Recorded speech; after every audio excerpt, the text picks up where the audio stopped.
നമസ്കാരം. പാലക്കാട് മണ്ണിനെ ഇളക്കി മറിച്ചുകൊണ്ട് RSSന്റെ അഖില ഭാരതീയ സമന്വയ ബൈഠക്കിൽ കേരളത്തെയും അതോടൊപ്പം തന്നെ രാജ്യത്തെയും പല കാര്യങ്ങളും ചർച്ച ചെയ്തു. ആദ്യമായിട്ടാണ് കേരളത്തിൽ RSS ഇത്തരമൊരു സമ്മേളനം സംഘടിപ്പിക്കുന്നത്. RSSന്റെ സ്വാധീനം കൊണ്ട് ഉണ്ടായിട്ടുള്ള വിവിധ മേഖലകളിൽ ഉണ്ടായിട്ടുള്ള 32 സംഘങ്ങൾ, ആ സംഘടനകളുടെ ദേശീയ നേതാക്കളെല്ലാം തന്നെ പാലക്കാട് മണ്ണിൽ അണിഞ്ഞു ചേർന്നു. അതായത് പാലക്കാടിന്റെ മണ്ണിൽ RSSന്റെ കൊടികൾ ഉയർന്നു. വയനാട്ടിലെ ഉരുൾപൊട്ടലിനെ കുറിച്ചും സ്വയം സേവകരുടെ ദുരിതാശ്വാസ സേവനങ്ങളെക്കുറിച്ചും യോഗാരംഭത്തിൽ തന്നെ വിശദീകരിച്ചിട്ടുണ്ടായിരുന്നു. വിവിധ സംഘടനാ പ്രതിനിധികൾ പ്രവർത്തന റിപ്പോർട്ട് അവതരിപ്പിക്കുകയുണ്ടായി. ദേശീയ പ്രാധാന്യമുള്ള വിവിധ വിഷയങ്ങൾ, സമകാലിക സാഹചര്യങ്ങൾ, സമീപകാല സുപ്രധാന സംഭവങ്ങൾ, സാമൂഹ്യ പരിവർത്തനത്തിനായുള്ള വിവിധ പദ്ധതികൾ എന്നിവയെക്കുറിച്ച് യോഗത്തിൽ ചർച്ച ചെയ്തു. വിവിധ വിഷയങ്ങളിൽ പരസ്പര സഹകരണവും സമന്വയവും കൂടുതൽ മെച്ചപ്പെടുത്തുന്നതിനുള്ള നടപടികളെക്കുറിച്ചും ചർച്ച ചെയ്തിട്ടുണ്ടായിരുന്നു.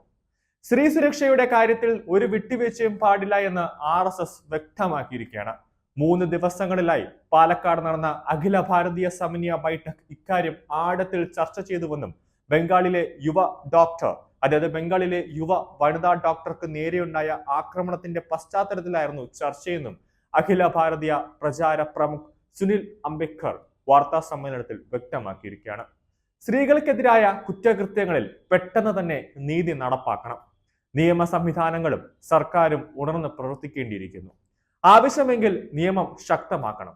സ്ത്രീ സുരക്ഷ ഉറപ്പുവരുത്താൻ നിയമപരമായ സംവിധാനങ്ങളുടെയും ശാക്തീകരണം, ബോധവത്കരണം, കുടുംബ സംസ്കാരം, പരിപോഷിപ്പിക്കൽ, വിദ്യാഭ്യാസം, ആത്മരക്ഷാ പദ്ധതികൾ എന്നിവ വേണമെന്ന് യോഗത്തിൽ നിർദ്ദേശമുണ്ടായിരുന്നു. സമൂഹത്തിന്റെ മുന്നോട്ടുള്ള പ്രയത്നത്തിൽ സ്ത്രീകളുടെ പങ്ക് നിർണായകമാണ്.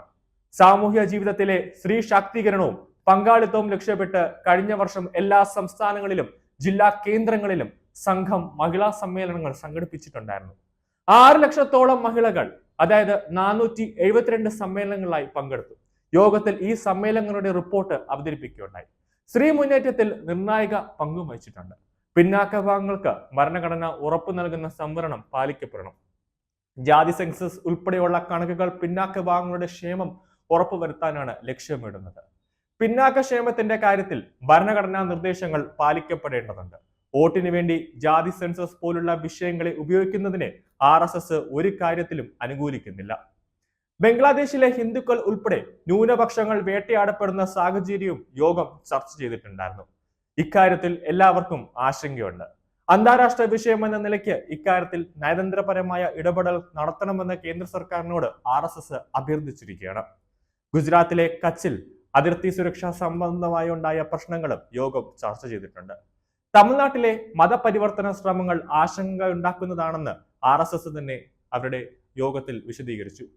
RSS ശതാബ്ദിയോടനുബന്ധിച്ച് സാമൂഹ്യ പരിവർത്തനത്തിനായി 5 ഇന കർമ്മ പരിപാടികൾ തയ്യാറാക്കിയിട്ടുണ്ട്. എല്ലാ സംഘടനകളും ഈ പ്രവർത്തനം വളരെ ഗൗരവമായിട്ട് ഏറ്റെടുക്കേണ്ടതാണ്. സാമൂഹ്യ സമസ്ത, കുടുംബ ശാക്തീകരണം, പരിസ്ഥിതി സംരക്ഷണം, സ്വദേശി പൗരധർമ്മം എന്നീ വിഷയങ്ങൾ ഊന്നി ശതാബ്ദി വർഷത്തിൽ പ്രവർത്തനം ശക്തമാക്കും. മണിപ്പൂർ പ്രശ്നത്തിൽ സംഘചാലക് തന്നെ നേരത്തെ അഭിപ്രായം വ്യക്തമാക്കിയിട്ടുള്ളതാണ്. സർക്കാർ സംവിധാനങ്ങൾ ആക്രമണം നിയന്ത്രിക്കുകയും സമാധാനം പുനഃസ്ഥാപിക്കുകയും വേണമെന്നതാണ് RSSന്റെ നിലപാട്. ആ നിലയ്ക്ക് അവിടെ വലിയ പുരോഗതി ഉണ്ടായിട്ടുണ്ട്. ശാശ്വത സമാധാനം വൈകാതെ ഉണ്ടാകുമെന്ന് പ്രതീക്ഷിക്കാം. വഖഫ് ബോർഡിന്റെ പ്രവർത്തനം സംബന്ധിച്ച് മുസ്ലിം സംഘങ്ങളിൽ നിന്ന് നേരത്തെ തന്നെ ഒട്ടേറെ പരാതികൾ ഉയർന്നു വന്നിട്ടുണ്ടായിരുന്നു. ആ സാഹചര്യത്തിൽ നിയമം പുനഃപരിശോധിക്കുന്നതിൽ ഒരു കാരണവശാലും തെറ്റില്ല. സംയുക്ത പാർലമെന്ററി കമ്മിറ്റി വിഷയം പരിഗണിക്കുന്നത് സ്വാഗതാർഹമാണെന്നും ചോദ്യോത്തരത്തിനായി സുനിൽ അംബേദ്കർ വ്യക്തമാക്കി. കേരള പ്രാന്ത സംഘാലക് അഡ്വക്കേറ്റ് K. ബൽറാം, അഖിൽ ഭാരതീയ സുഹപ്രചാരക് പ്രമുഖരായ പ്രദീപ് ജോഷി, നരേന്ദ്രകുമാർ എന്നിവർ പങ്കെടുത്തു. 3 ദിവസമായി പാലക്കാട് നടന്ന RSSന്റെ സമ്മേളനം RSSന്റെ മേധാവി മോഹൻ ഭാഗവതിന്റെ പ്രഭാഷണത്തോടു കൂടിയാണ് ഒരു സമാപനം ഉണ്ടായത്. ആദ്യമായിട്ടാണ് കേരളത്തിൽ RSS 3 ദിവസം ഈ ഒരു പരിപാടി നടത്തുന്നത്. ഇനി അടുത്ത വർഷവും കേരളത്തിൽ തന്നെ ഉണ്ടാകുമെന്നത് ശ്രദ്ധേയമാണ്.